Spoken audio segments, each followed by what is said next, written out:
Tahukah Anda, dengan populasi Muslim 207 juta jiwa, Indonesia menjadi negara berpenduduk Muslim terbesar di dunia. Seperti apakah wajah Muslim Indonesia? Untuk mengetahui perspektif sosial keagamaan kalangan Muslim Indonesia, pada akhir Maret 2016, Wahid Foundation dan Lembaga Survei Indonesia mengadakan survei di 34 provinsi. Hasil survei ini membuktikan bahwa wajah Islam Indonesia adalah wajah Islam damai dan toleran. Berikut ini adalah buktinya. Mayoritas Muslim Indonesia sebanyak 72% menolak tindakan radikal yang menyertakan kekerasan atas nama agama. 88,37% percaya bahwa setiap warga negara bebas memeluk agama dan keyakinan sesuai pikiran atau kesadarannya. 65,35% berpendapat bahwa negara harus melindungi setiap pemikiran yang berkembang di masyarakat. Dan lebih jauh lagi, dukungan kalangan Muslim Indonesia terhadap Pancasila dan nilai demokrasi ternyata luar biasa tinggi. 82,3% menyatakan bahwa Pancasila dan UUD 1945 amat sesuai bagi Indonesia. 67,3% menyatakan mendukung nilai demokrasi. Tapi, apakah Anda juga tahu bahwa Indonesia menghadapi tantangan yang serius, yaitu menguatnya potensi intoleransi sosial keagamaan? Jika dibiarkan, potensi ini dapat berujung pada aksi radikalisme atas nama agama. Proyeksi statistik survei ini memperkirakan ada sekitar 600.000 jiwa pernah melakukan aksi radikalisme atas nama agama. Sekitar 11 juta jiwa berpotensi untuk melakukannya bila ada kesempatan. Hampir menyamai jumlah penduduk Jakarta dan Bali. Aksi radikalisme ini mencakup pemberian dukungan dana atau materi kepada organisasi radikal, sampai dengan melakukan penyerangan terhadap rumah ibadah pemeluk agama lain.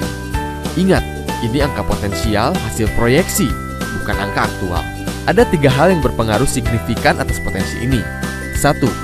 Pemahaman literalis atas konsep jihad yang dianggap harus menggunakan kekerasan.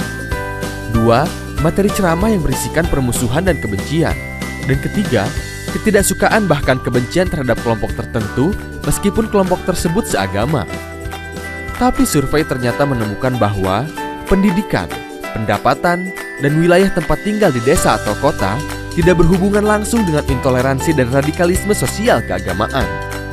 Maka tantangan terbesar pemerintah saat ini adalah penegakan hukum yang tegas, terutama terhadap pelaku hate speech, memastikan kebijakan yang tidak diskriminatif dan memenuhi hak-hak warga negara yang dijamin undang-undang tanpa memandang agama, keyakinan, suku, ras, ataupun pilihan politiknya. Pemerintah pusat dan daerah juga tidak boleh memberi dukungan kepada kelompok atau organisasi yang diketahui melakukan aksi-aksi intoleran dan radikal. DPR dan DPRD harus menghapus atau merevisi undang-undang atau peraturan yang bertentangan dengan semangat kebinekaan, perdamaian, dan non-diskriminasi. Organisasi sosial keagamaan moderat seperti Nahdlatul Ulama dan Muhammadiyah harus memperkuat basis dan kapasitas anggotanya dengan pemahaman keagamaan yang lebih kritis dan terbuka.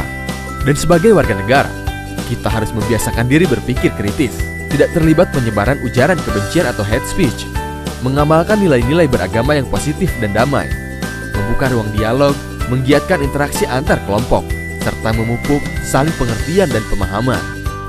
Marilah kita bangun bangsa dan kita hindarkan pertikaian yang sering terjadi.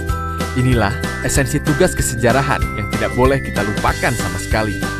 Karena Indonesia bukanlah milik sesuatu golongan, sesuatu agama, sesuatu suku, pun golongan adat istiadat tertentu, tapi milik kita semua, dari Sabang sampai Merauke.